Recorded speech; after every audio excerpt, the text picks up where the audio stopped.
Dopo il successo nella passata edizione, Eyob Faniel concede il bis.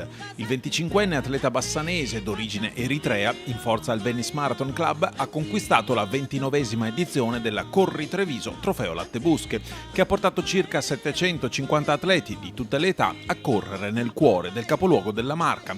Faniel si è imposto nei 10 km della gara assoluta a invito, precedendo il siepista azzurro Abdullah Bamussa e il 2 volte campione italiano di maratona Ahmed Nasef.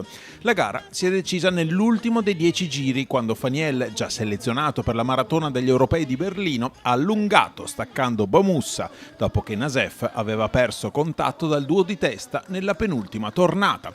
Faniel ha chiuso in 30,51 con Bamussa a 7 secondi e Nasef a 15. Bel percorso, molto impegnativo ma molto bello, è pieno di gente che ti esultano, che ti incitano a correre bene. In effetti abbiamo corso bene, ci siamo divertiti ed è venuta una bella gara.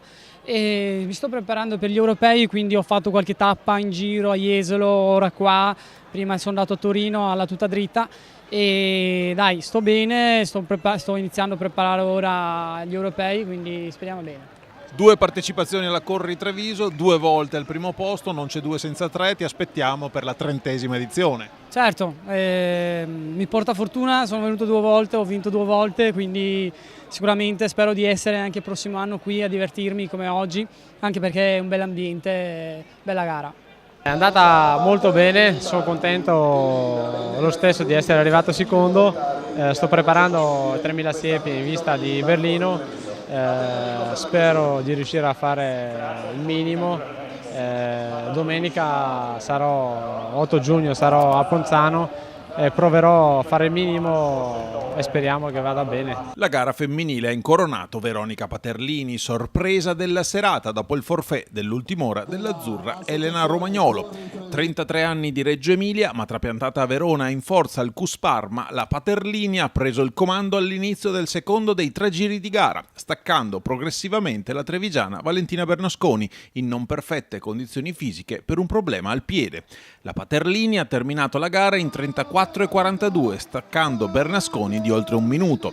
Terza, l'Under 23, Agnese Tozzato, compagna di squadra di Bernasconi all'Atletica Mogliano. Treviso l'avevo vista solo una volta al centro e sono venuta molto volentieri a fare una gara perché è veramente un gioiello come città.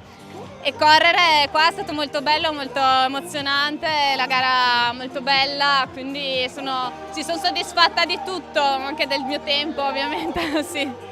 Faccio un po' di gare in pista adesso e l'obiettivo principale sono i campionati di società a fine mese, quindi 5.000 in pista e poi l'estate vediamo fra pista, strada, magari nuoto, qualcosa, insomma vediamo. Ho un po' di acciacchi fisici che non mi permettono di allenarmi regolarmente, però sono contentissima perché stasera è andata bene, sono riuscita a correre e a portarla a termine anche bene e speriamo che sia un punto di partenza nuovo. Una città chiusa al traffico, degli scorci incredibili attorno ai quali correre. Sì, è veramente bella, io ripeto, forse l'ho sempre detto, ma la venivo a seguire da piccola, l'ho sempre guardata da fuori, è sempre stato un desiderio farla, quindi mi piace tantissimo, poi è splendida come città.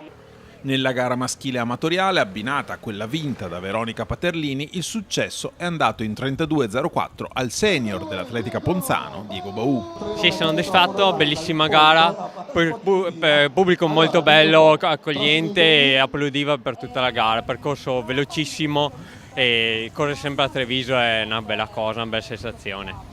Percorso rinnovato per la Corri Treviso 2018 fra gli angoli più suggestivi della città e gara con i top runner in chiusura di serata, 2 novità che hanno incontrato un apprezzamento unanime. Quest'anno, cambiando anche il percorso, abbiamo toccato Via Roggia, abbiamo toccato Madonna Grande, abbiamo Piazza Garibaldi, Ponte Dante, quindi abbiamo cercato di toccare le parti più belle della città di Treviso. Abbiamo inventato qualcosa di nuovo quest'anno per attirare più pubblico e questo ha ripagato, ma anche gli atleti, quindi siamo soddisfatti. È stata una faticaccia per noi perché gestire vari percorsi, però ce l'abbiamo fatta. È il trionfo dello sport in una cornice meravigliosa come la città di Treviso e noi siamo molto contenti di essere in pratica da sempre vicino a questo grande evento. Vanno fatti sicuramente i complimenti al Presidente e a tutto lo staff per quello che hanno ancora una volta messo in piedi con grandissima professionalità. Per noi è un grande piacere essere qui e sicuramente ci saremo anche l'anno prossimo.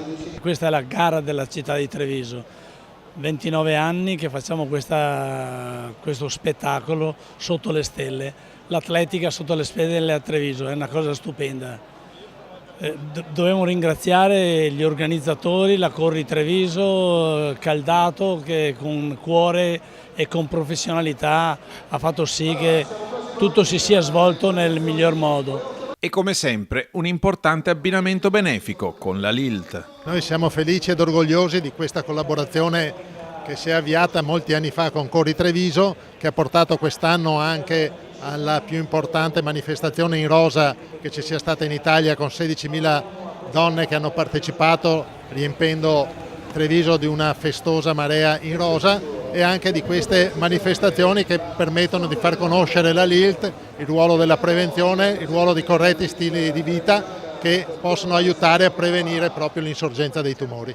In apertura di serata, da segnalare i nuovi campioni del campionato regionale giovanile di corsa su strada. Appuntamento ora rinnovato al 2019, l'edizione del trentennale di Corri Treviso. Uno spettacolo che si rinnova.